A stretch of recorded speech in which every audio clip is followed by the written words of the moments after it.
Alright, hey guys, this is my 20-gallon long kind of macro catch-all tank. As you can see, there's not a ton going on in here as of yet. Basically just got a pile of live rock in there and a few macros floating around. So on the far left over here, we have some Gracilaria hay. It's commonly, well, not necessarily commonly, but it is often confused with dragon's breath algae. I believe this is a Gracilaria hay mainly due to the fact that it's never gotten the orange tips, and that's even after keeping this specimen under pretty high light. They just never got it for me, so I'm pretty sure this is a G hay. I'm sure there's another way to tell, but I'm no marine biologist, so gonna kind of have to just guess. The care for them is similar anyway, so if you guys know if this is Dragon's Breath or Gracilaria and want to let me know, that'd be awesome. But you can kind of see that it's not doing so great here, right? You got some white tips, some of it's kind of starting to turn a little bit orange, and that's kind of due to what I said in my wreath video. I've just kind of let these tanks go a little bit, and that's it's on me. But getting them back into order, I hope. So hopefully the white tips will kind of die off and it'll come back and look what nice like it used to. Right here, this little kind of reddish stick is a Bryophamnion. It's another species of red macro. This is all I have left of the original colony, sadly. I kind of lost most of it. Didn't necessarily die, but it all fall apart. I could have scavenged more, but it didn't really make sense. So this is what we're left with. Bryophamnion is a little bit more tricky, a little bit harder to find than Dragon's Breath is. Um, from what I can understand, it's not usually used as a nutrient export macro. It's just used as decorative, so the market for it is much smaller. Some more Gracilaria there, and then over here we just have a bunch of Caulerpa prolifera.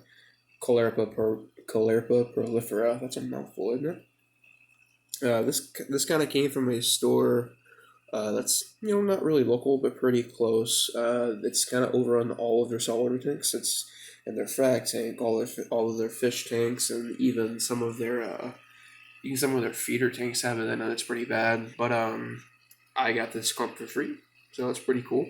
I kind of just shoved it in there and I wanted to kind of attach and then start moving across this rock. And if it gets too big or too fluffy, I'll definitely trim it back so it doesn't go sexual on me. But I think if these macros start to turn on do better, I would like to kind of spread them out to the sides, and then maybe get some like red gray Caulerpa to kind of battle it out in here. So hopefully the invasiveness of this won't be a problem. If it does, then we'll just have to limit it. But it's kind of how it goes. Up here we have what are actually some guppy fry. So these are kind of F1. No, that's not technically correct. But the parents of these were born in freshwater. I got them, acclimated them over to full salt over the course of about 2 months. It takes quite a while for guppies. Mollies can be brought over in the even 4 to 8 hours range. They do just fine. But guppies you have to be much gentler with them, in my experience. And some of them don't make it regardless. You just have to pop them back into freshwater or let them die, basically. So, luckily, I did get this batch of fry out of those guppies. They did not end up surviving. That was kind of due to a heater malfunction, totally on me. I should have noticed it, and I didn't. So that's kind of how it went for me. But I've got these 5 or 6 little fry in here. I'm just kind of interested to see how they develop. I didn't know if they could even really be born in saltwater. I figured they could, but I wasn't sure. So I'm hoping to see these guys kind of develop, and I'm wondering if they're going to develop normally or if they're going to develop slower or faster. So far, they seem pretty robust. I mean, that's some serious fog going on in there. But they don't seem to be getting color very fast. Now, there's only one fish in here that I would say is getting color, and it's kind of this one here. It's starting to get a little bit of yellow on it. But none of them seem to have kind of sexed out, and the color has not been coming. And I've not got a ton of experience with guppies specifically, as far as raising them goes anyway.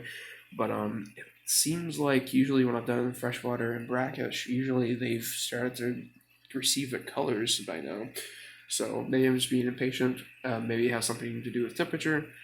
But we'll see how they continue to develop. They seem pretty healthy to me, so hopefully they continue to be so. This is just a Molly that I call Chunk. She's about 4 inches. She's pretty big, kind of a bully. She was originally in my 55 gallon, which is down below here, but she was actually bullying the green spotted puffer in there. And if you know much about puffers, you know that GSPs are kind of they tend to terrorize tanks. So the fact that this one is this Molly was bullying that puffer is pretty incredible, at least to me. So she was put up here. She hasn't bothered any of the fry or anything, but she's pretty large. She was acclimated from fresh in about 6 hours. She was fine. She's a pretty cool fish. Don't really have much reason to keep her in here other than I don't have anywhere else to put her. I'm sure she's pregnant, so maybe I'll get some fry out of her, and hopefully they'll end up raising up in here. I think that would be pretty cool, but we'll see how everything goes. We're still in kind of the recovery, planning phase of this tank. There is a firefish in here somewhere. She was out earlier. I don't know where it's gone, but it is in there. It's just a plain Jane firefish. I was kind of looking for tank mates for these guys, and it's kind of all I could think of. I couldn't get anything aggressive, and I wanted to be readily available. So firefish ended up being the best option. I've considered maybe going and getting some like flame hawk, or not flame hawkfish, sorry, some flame cardinal fish, or maybe some not big, but pajama cardinals. But I'm not sure. This tank, I don't think it's overstocked. I definitely think that with the route that we're going with a macro and the fact that we're keeping mostly small fish, I don't think that we're going to run into nutrient issues. But I would rather not completely interfere with our guppies and our molly here either. So I'm not sure if you guys have any ideas on fish or macros here. Just let me know, and I'll gladly talk to you about it, because I'm not necessarily at a loss, but definitely at a kind of indecisive at the moment.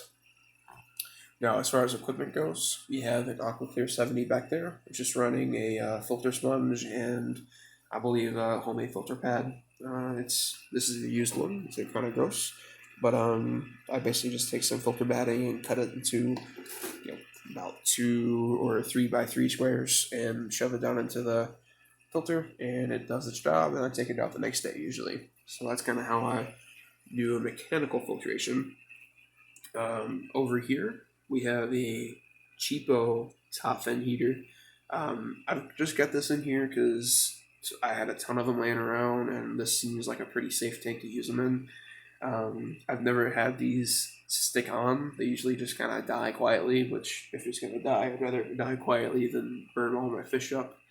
So I'll be using that for now. I'll hopefully replace it with a nicer flue ball or E-Heim heater at some point. But for now, this will have to do. You can kind of see the reflection. Yeah, you can kind of see the firefish down there. It likes to hide. I've got a camera. It's not used to that, so it's probably freaking out. But next would be lighting, I assume. I've got this 36-inch, or two 36-inch lights on there, actually. Neither of them fit the tank. It's very jank, but you know what? It works. This first one is an LED bar that's made to fit like a 40-gallon breeder tank, and I got it for free at work. I work at a PetSmart, and we were cleaning and found it, and I took it home, and it worked just fine. So it's kind of providing a lot of daylight spectrum light. It's, I think, right at 6,500 Kelvin. So that's kind of the main brightness that's affecting this tank right now.